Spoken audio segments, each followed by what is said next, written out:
Hello, my name is Dr. Edward Kafterian, and it's my pleasure to welcome you to this session titled New Hope for Sleep Onset and Maintenance Treatment, Translating Knowledge of Orexin Receptor Antagonists into Practice.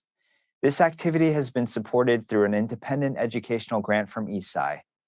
While I introduce the speaker for this session, if you haven't already done so, please take a moment to answer the polling questions. You should see them on your screen.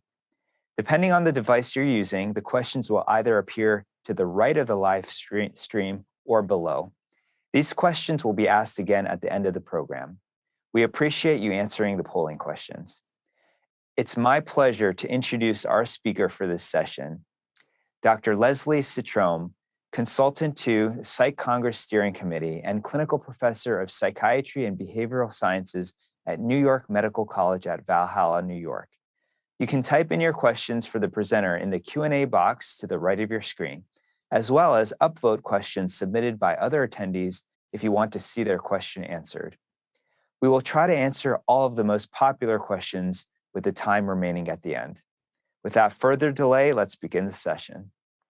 Well, thanks very much, and welcome everybody to our session about insomnia disorder. And the content I want to acknowledge, it was developed by Tracy Speed. Dr. Speed is at Hopkins in Baltimore. And the activity, as you heard, is supported through an independent educational grant from Eisai.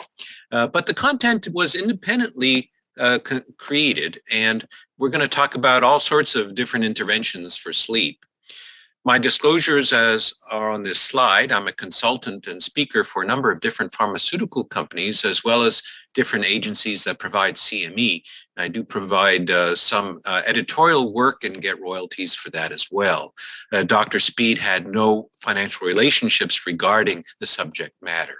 I'm going to talk about some brand names too as we go along, because it gets a little confusing about different formulations. I'm going to talk about off-label use as well, and I'll point that out when we get to those points. So our learning objectives today is to understand the bidirectional relationship that exists between insomnia and psychiatric disorders. I'm going to focus on major depressive disorder, and that sets up a background to how important this topic is in our day-to-day work with people with psychiatric disorders. We're going to talk about the current standard treatment options and their limitations, and talk about some new options regarding orexin receptor antagonists for the treatment of insomnia. Let's start off by talking about this relationship of insomnia and psychiatric disorders. We've all had this experience in working with people with a variety of different psychiatric conditions, including major depressive disorder, and they invariably have a problem with sleep, falling asleep, staying asleep, or waking up too early.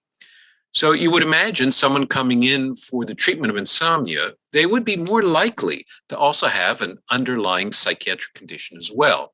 It turns out that 40% of people with insomnia have a comorbid psychiatric condition, with MDD being the most common.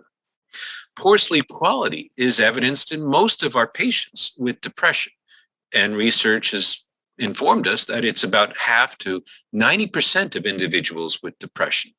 I'm not surprised with this number. Almost everyone who comes into my office with depression has a problem with sleep. So I have a private practice just north of New York City. I've had it for over 30 years. And I see people with depression, anxiety, PTSD, and so on. And for a lot of my career, I also spent time working in the state hospital system. I ran an inpatient unit dedicated to research and evaluation in people with schizophrenia, bipolar disorder, chronic mental disorders. And you know what? Even patients with severe mental disorders in a hospital have problems with sleep. Like, you shouldn't be surprised. It's just so common. Insomnia is associated with a fourfold relative risk of new onset MDD. So this tells us information about, boy, we need to watch out. People who just come in with a problem with sleep, they actually are at risk of having major depressive disorder at some time. And this was based on a 3-year prospective study of young adults, ages 21 to 30, and over 1,000 people participated in that particular study. Insomnia is a robust predictor of relapse of depression. So this is something that we've all learned over the years. As we've treated patients, we've noticed that sometimes when people start complaining about sleep and nothing else, that's an early warning sign that something may be coming up, and it may be a predictor of a full-blown recurrence of their illness. So I look at insomnia as the canary in the coal mine, so to speak. And if someone who I'm treating is relatively stable and doing well, and yet they're starting to have problems with sleep, well, I take that as perhaps an impending sign that a recurrence may be occurring unless I do something differently. Now, on this slide, it says prodromal symptom of mania, insomnia, but that's not really insomnia per se. It's like not really needing to sleep. So here, the hypomanic patient will tell you it's not that they have trouble sleeping, it's that they just don't need to sleep. And that's qualitatively a bit different. But very often, we'll get that information when we ask about their sleep. We'll get that from them. And when you treat someone for bipolar maintenance, that once they have a problem, not needing to sleep as much, you need to worry. Insomnia, though, often persists beyond the depressive episode. And we know this when we treat someone with, let's say, an SSRI or SNRI. Their PHQ-9 score goes way down, but yet they still have problems with sleep. Well, now we know we need to continue treating that patient to get all the symptoms all the way down, including sleep, and that may require adding another medication or other intervention. Those with persistent insomnia, we know, are more likely to remain depressed and have recurrences and so on compared to patients with no insomnia. This is serious. And this really was very well illustrated in a study of close to 2,000 people with major depressive disorder in primary care. In a recent analysis of close to 200,000 participants, with an average follow-up of 60 months or so, insomnia predicted depression, anxiety, and psychosis with odds ratios that are actually important and statistically significant. So I use insomnia as an early warning system in my routine care of people with psychiatric disorders. This is all explainable by looking at the circuitry involved in the regulation of sleep, as well as in the production of mental disorders. They share some commonalities. Some of these issues are regarding hyperarousal. So hyperarousal during wakefulness, when we're supposed to be awake, and also hyperarousal when we're supposed to be asleep. Our circuitry is awry. We know that sleep is regulated by two opposing circuits, the wake circuit and the sleep circuit. If the wake circuit is actually stronger than the sleep circuit in terms of signaling, we are awake. If the sleep signaling circuitry is more predominant, we'll be asleep. And we can't be both asleep and awake at the same time. It's like a flip-flop switch. And so what happens in people with insomnia is their wake signal is generally strong, too strong, even at night when they're supposed to fall asleep and remain asleep. And this actually has an interplay with the circuits involved in the regulation of mood. Insomnia disorder is common. If I ask people randomly on the street if I did so, if they have trouble falling asleep, staying asleep, or waking up too early, 1 out of 3 would say yes. However, in order to meet the diagnosis of insomnia disorder, more has to be endorsed. And for that, I would say about 10% of the population would meet this definition. And this includes dissatisfaction with sleep quality or duration, as well as the difficulty with initiating sleep or remaining asleep, or waking up too early. This has to happen at least 3 nights per week for at least 3 months. We also have to exclude another explanation for their poor sleep. And associated with this is some degree of impairment or distress. And typically we hear complaints about fatigue, low energy, impaired attention, irritability, as well as interpersonal relationships being affected.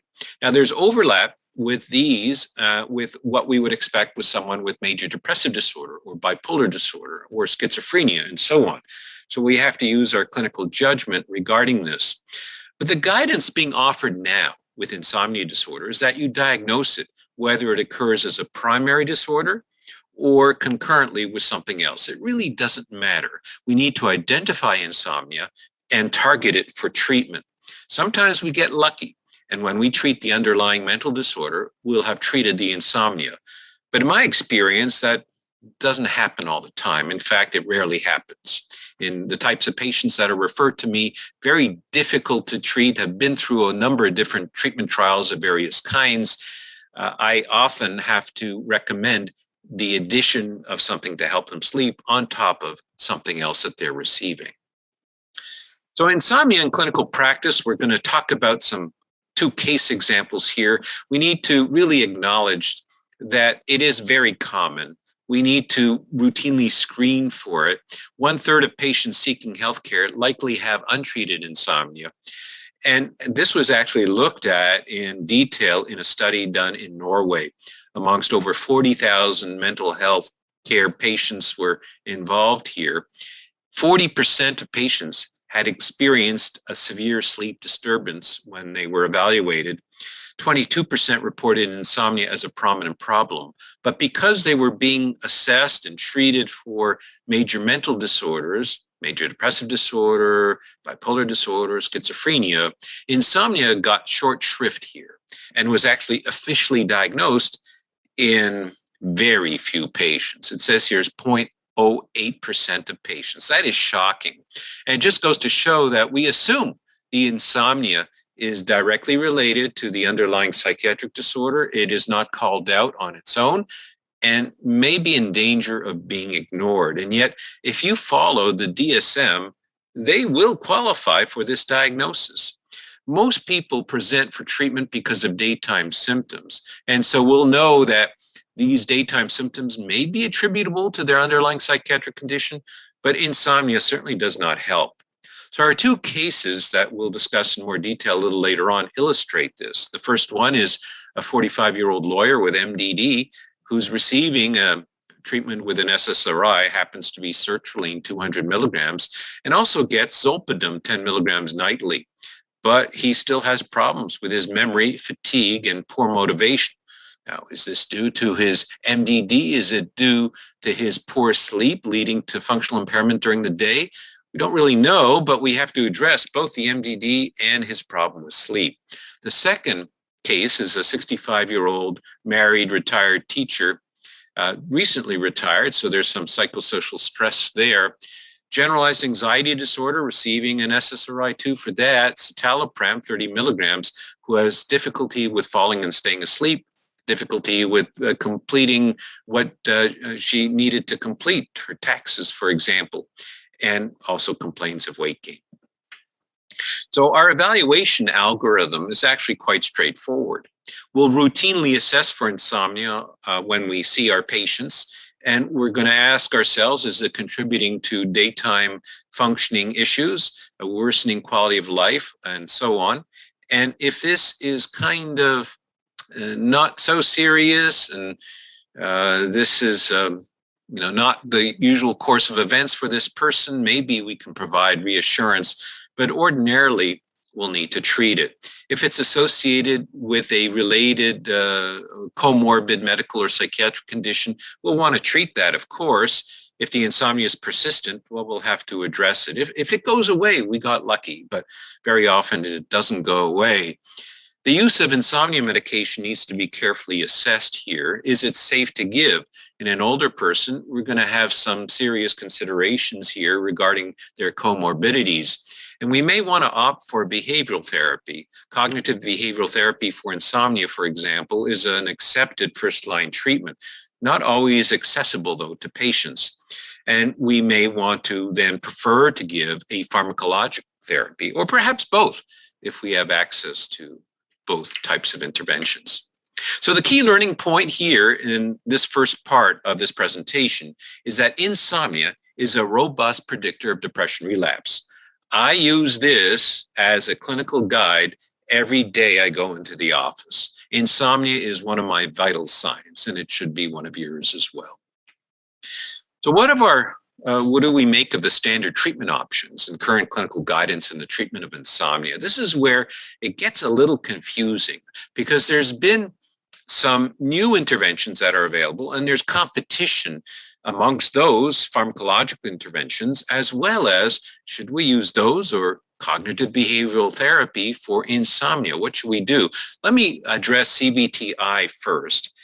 It's a accepted first-line treatment, not always available outside the confines of academic medical centers or places where there's lots of healthcare providers. You need someone who is trained and ready and willing and able to provide this treatment. It's not that complex, but it does require some knowledge. It involves being able to teach our patients about cognitive restructuring and relaxation. Stimulus control is one of the terms used here, as well as sleep restriction therapy.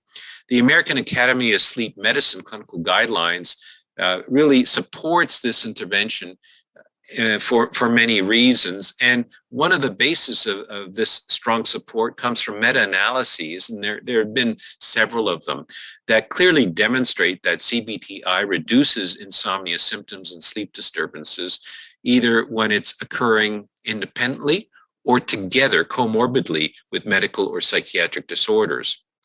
And post-intervention CBTI can also affect symptoms of comorbid psychiatric disorders. It's a 2-for-1 deal here. You help with sleep, it's going to help also whatever is going on in terms of underlying mental disorder for that individual, for example, major depressive disorder.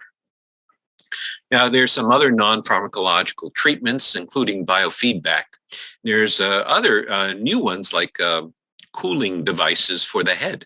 It sounds kind of outlandish, but it does work, and there's some literature about that. We're often reinforcing the need for sleep hygiene. That's important, but alone, in and of itself, is not sufficient. But we also are highly encouraged to promote sleep hygiene. And for someone who does not yet have full-blown insomnia disorder, this can prevent it from coming on. And someone who has full-blown insomnia disorder, they need to adhere to good sleep hygiene. The clinical trials that have tested the new medicines for sleep have essentially also included sleep hygiene as a component of care. So those receiving placebo in those trials still got instructions on good sleep hygiene. That's how important this is. And this means limiting caffeine, alcohol, or nicotine. It means minimal naps during the day. It means having a quiet room to sleep when limiting the light that comes into the room. Now, we think of these as obvious things, but they may not be so obvious to the person who's entrenched in bad habits and who essentially is sabotaging their capability of sleeping. White noise can be helpful if someone lives in a noisy environment where the noise comes and goes. White noise can mask that. That's also quite helpful. You know those noisemakers in front of therapists' offices that generate noise so you can't hear conversations? Those can work. They can be quite loud. So I would encourage patients to experiment putting them in various places in the room where it's loud enough to mask noise, but not so loud that it keeps them up. So I talk about these practical issues with my patients. And you know what? Most of us have experienced insomnia from time to time, and it's helpful sharing what has worked for us and encouraging to do the same, provided that what we worked for us is kind of standard. So no outlandish recommendations, please. Some pharmacological treatments include FDA-approved options, such as benzodiazepines, non-benzodiazepine, benzodiazepine receptor agonists, or I'll call them Z drugs. That's how we know them colloquially. Melatonin receptor agonists are also approved. There's one available.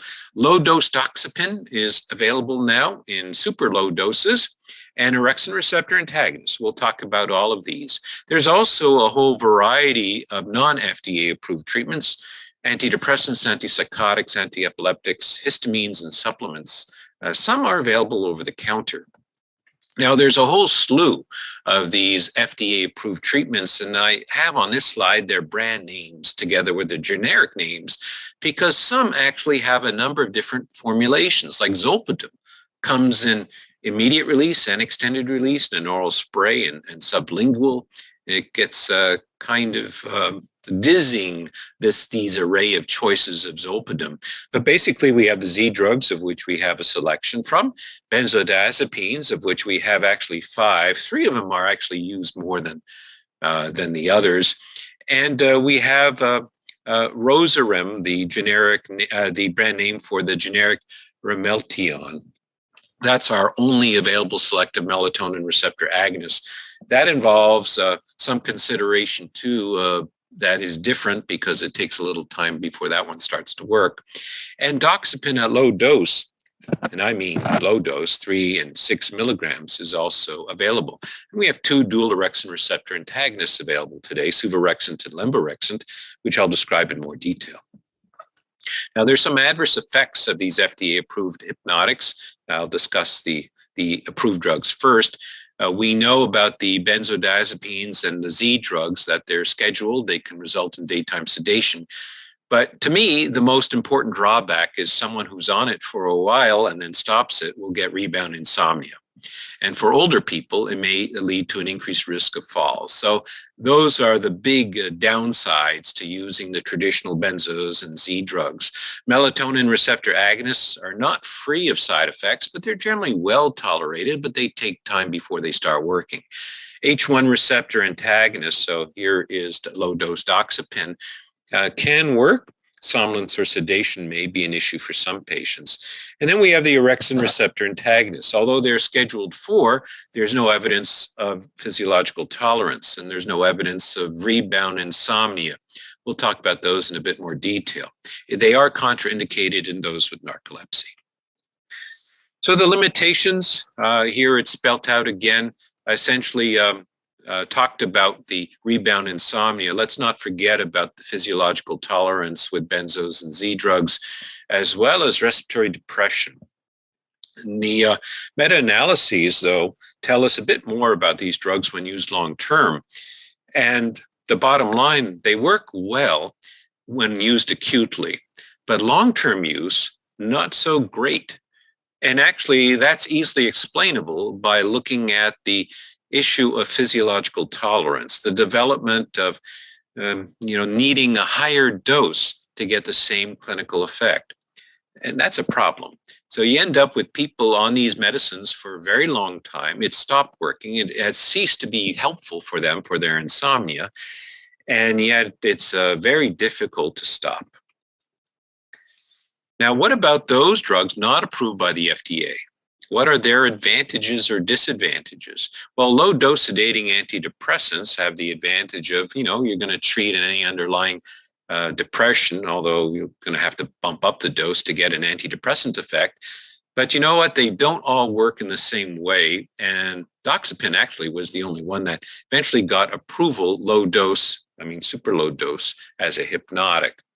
However, if you get lucky and you treat someone with MDD with an antidepressant and their depressive symptoms are better and their sleep is also better, it's a win-win, but that doesn't necessarily happen. Low-dose atypical antipsychotics, quetiapine, has been quite popular for sleep, but quetiapine is an antipsychotic. And giving an antipsychotic to help someone sleep just doesn't make any sense to me in terms of the possible risk of extrapyramidal symptoms, tardive dyskinesia, and no dopamine receptor blocking agent is immune from the possibility of tardive dyskinesia, by the way. The development of metabolic syndrome is also a consideration, but they do work. It's just that the disadvantages, I think, outweigh the possible advantages. Over-the-counter sleep aids vary in their efficacy and overall effectiveness in the real world.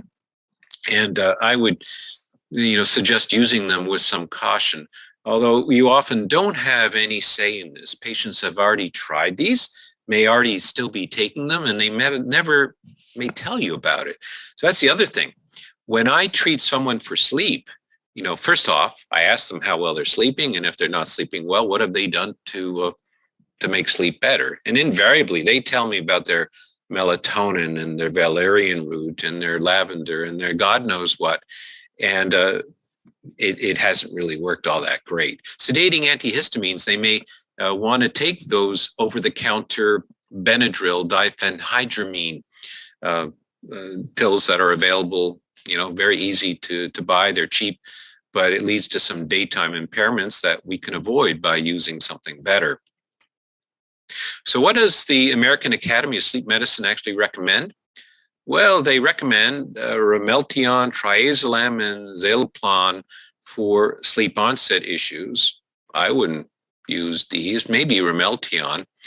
The difficulties with sleep maintenance, they recommend doxepin low-dose suvorexant. I like the suvorexant idea, and I'll go over that in a few moments. Difficulties with both onset and maintenance, as zopiclone, temazepam, and zolpidem are recommended.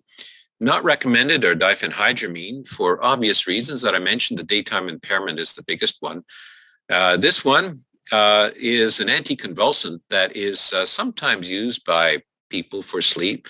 I don't even know how to pronounce it. Tiagabine. I know it as Gabitril, but I've never really prescribed it for much of anything. I was kind of surprised to hear that it was even considered, but I guess it is used out there for that purpose. Melatonin, tryptophan, and valerian are not recommended. Oddly enough, suvorexant for sleep onset insomnia was not recommended by AASM, even though it is actually approved for sleep onset insomnia as well as sleep maintenance. Trazodone actually not recommended, yet we use it all the time. Evaluated, but with no formal statement, was quetiapine, which I do not recommend for sleep. So key learning point here, a meta-analysis show that short-term, small to moderate improvements in sleep can be expected with benzodiazepine receptor agonists, but limited evidence to support their long-term use. So what can we do? Orexin antagonism comes to the rescue here. This is a relatively new approach to the treatment of insomnia.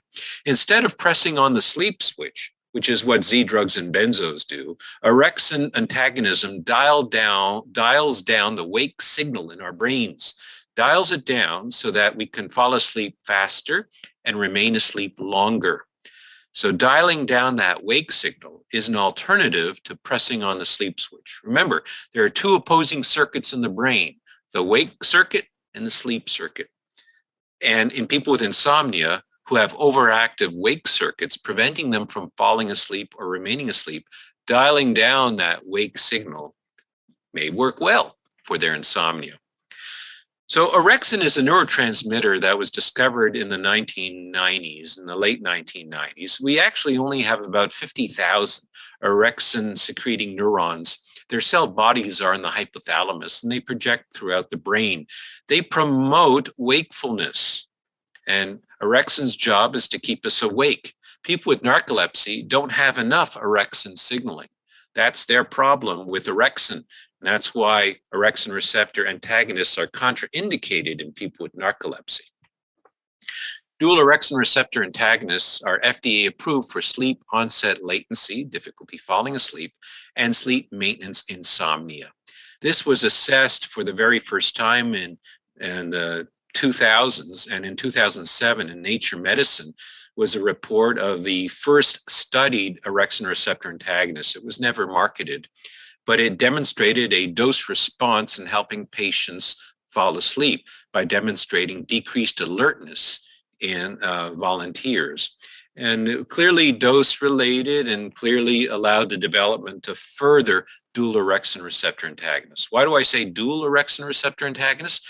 There's two receptors, OX1R and OX2R, and the currently available DORAs, dual orexin receptor antagonists, suvorexant and lemborexant, affect both receptors. Now, suvorexant was the first one approved in 2014 for sleep onset and sleep maintenance insomnia. It was studied in both younger and older people, and it worked in terms of improvement in sleep. This was assessed through the Insomnia Severity Index as well, and that's kind of a scale used in research to describe one's quality of sleep.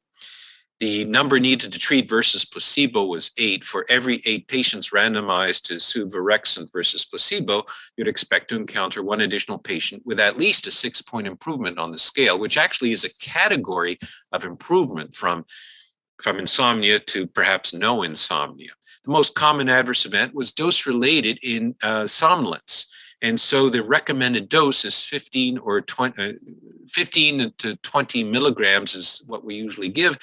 And the number needed to harm regarding somnolence is 28. It took 28 patients to be randomized to suvorexant 15 or 20 versus placebo before expecting one additional patient who complains of somnolence. Now, at the higher doses, which are not approved, this happens more frequently. There was no rebound insomnia, no withdrawal. So this is as expected with a dual orexin receptor antagonism mechanism of action, half-life of about 12 hours.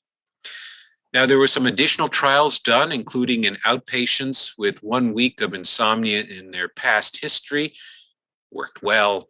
Also a study done in Alzheimer dementia and insomnia, and also demonstrated efficacy. Lemborexant was the second approved DORA, approved in 2019. 2 pivotal studies, Sunrise 1, Sunrise 2. Sunrise 1 was a 1-month-long randomized controlled trial comparing 2 doses of lemborexant with placebo, 5 and 10 of lemborexant versus placebo. There was also an active control of zolpidem extended release 6.25 milligrams.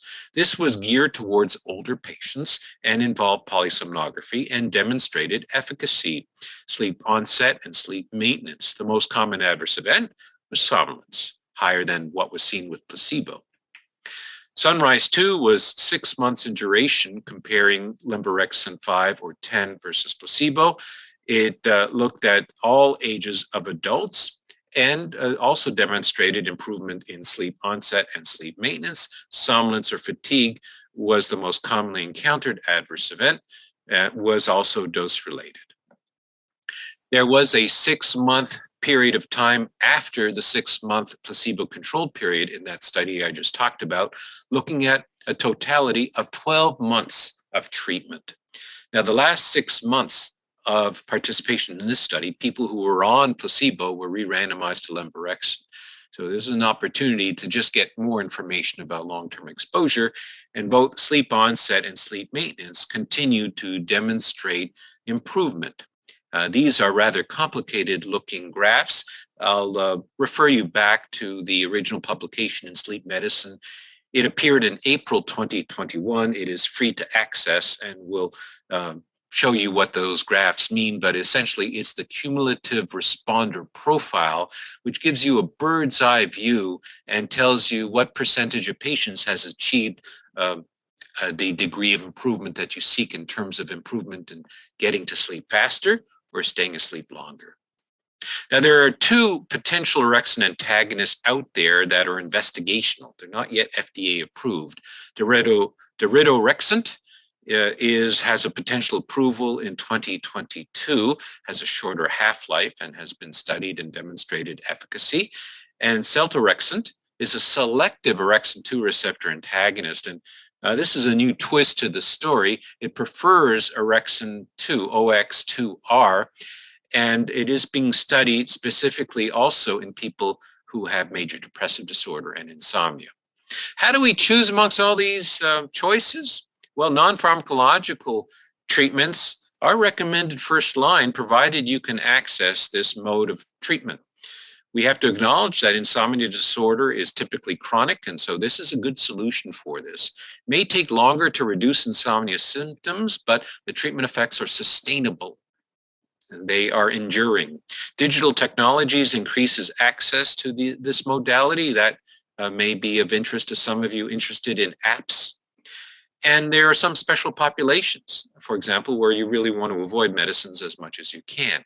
But keep in mind that pharmacologic treatments are very common, and 90% of insomnia cases are managed with sedative hypnotic medications. There's robust efficacy that they work, but keep in mind that benzos and Z drugs work better acutely versus long-term. They do work very quickly, though, and they get that instant gratification in someone who is naive to medicines. The improvements do dissipate upon discontinuation, though, in many cases, and if discontinued too abruptly, the benzos and Z drugs can lead to rebound insomnia.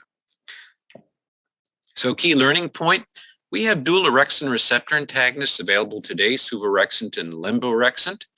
And the recent trials of these found that they work.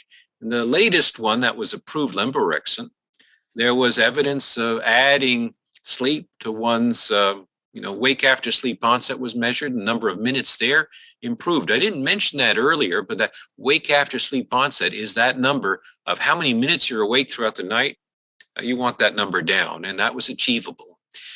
And you also want patients to be able to fall asleep faster. So we have DORAs now as an option. So here are cases. Remember that lawyer with MDD on sertraline and zolpidem?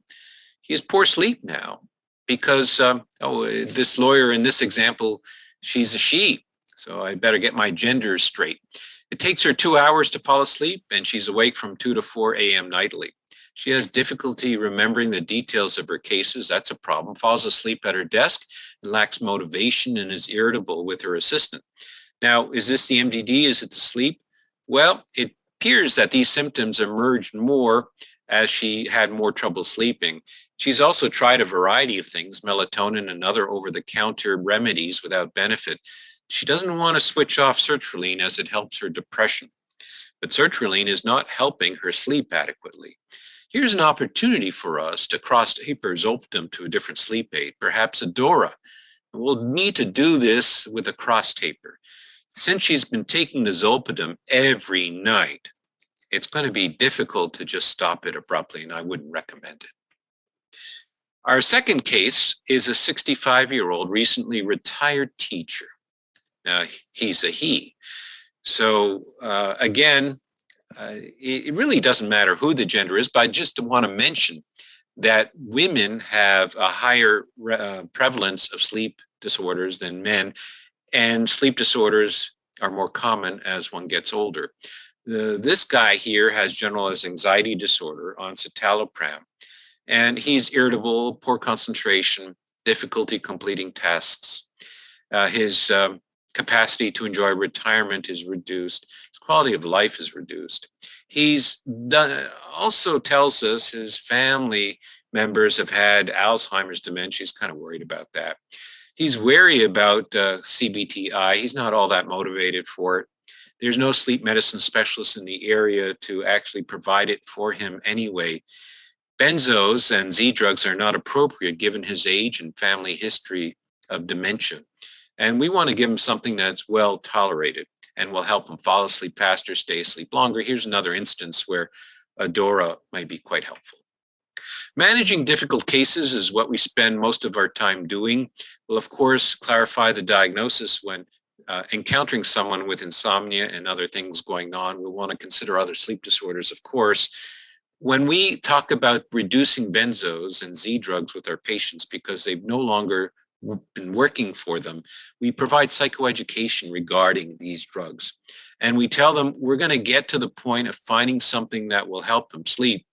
But first off, we have to acknowledge that what they're taking now is not helpful, but we can't just stop it. We'll have to taper it over time because we certainly don't want to make sleep a whole lot worse all of a sudden. We'll want to encourage the idea of cognitive behavioral therapy when we can and when we can access it, and certainly provide information about good sleep hygiene as well. We'll use a stepped care approach too. And here is where it's very handy to partner with someone who does provide CBTI routinely and is skilled at this. And we can implement strategies that are very patient-centric for these very difficult cases. So let me summarize here, and we'll make time available for Q&A. Behavioral therapies are first line, but access may be limited.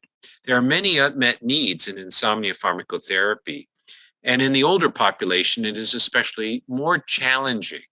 Remember the Beers list? You've heard of the Beers list? These are all the things we're not supposed to give to older people, particularly if they have MCI or frank dementia, and that includes most of the sleep drugs. Some exceptions are the DORAs. Current guidelines do not recommend most popular off-label treatment, and perhaps the most popular one we didn't even talk about. It's called alcohol. That actually helps people fall asleep, but they have fragmented sleep. It's really a terrible idea, but a lot of patients don't even know that. Orexin antagonists are an emerging class of sleep medicines that have the potential to improve our outcomes in helping patients fall asleep faster, stay asleep longer. We'll need more information here with more heterogeneous populations, longer study duration, and also fully assess abuse liability. But when they did drug-liking studies, people like other things better. I'm not surprised. Consider a personalized treatment plan for your patient's needs that includes combination of pharmacologic and non-pharmacologic treatment. At a bare minimum, good sleep hygiene, please. Mental health professionals have an opportunity to improve outcomes by diagnosing and treating insomnia disorder in their patients. This is an obvious one, It exists in your practice. We must identify it and target it for treatment in order to get them better for their underlying mental condition as well. You can't treat MDD without also treating the insomnia. So with that, we have about 5 minutes for Q&A.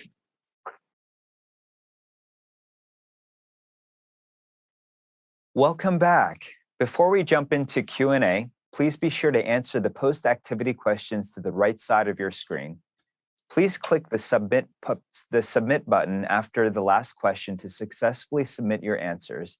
And as always, thanks for answering the polling questions. Thank you so much for such an excellent presentation. Our audience has some questions for you, so let's get right to them. Our first question is from an attendee saying, how do you manage insomnia in women where sleep disturbances are primarily linked to premenstrual dysphoric disorder? Well, great question. You know, this gets back to the age-old question of why do they have insomnia? Is it because directly of their primary psychiatric condition or somatic condition, whatever it may be, or does it have a life of its own? So the best way to answer that is treat the underlying condition.